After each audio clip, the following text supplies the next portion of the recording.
बड़ी संख्या में लोग यहाँ मिले हैं और जो कुछ भी स्टेट गवर्नमेंट और गवर्नमेंट ऑफ इंडिया के द्वारा जो किया गया है उसकी भी जानकारी लोगों ने दी है और साथ ही साथ अभी और क्या क्या चीज़ें होनी चाहिए इस एरिया में, इससे भी इसकी भी जानकारी मुझे दी है। वैसे गवर्नमेंट ने कई स्टेप्स यहाँ पर लिए हैं। वैसे हम लोगों ने तय किया है कि बॉर्डर एरिया में जो 0 से लेकर 10 किलोमीटर के अंतर्गत आते हैं वहाँ पर हम 2 बॉर्डर बटालियन का भी गठन करेंगे और ये भी फैसला हुआ है कि 5 IR battalion, India reserve battalion जो है उसमें मतलब मोर देन 5000 लोगों का सिलेक्शन होगा, जिसमें कि 60% रिजर्वेशन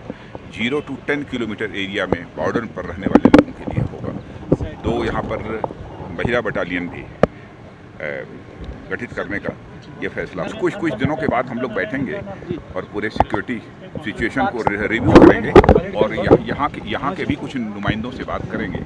जैसा होगा वो फैसला करेंगे।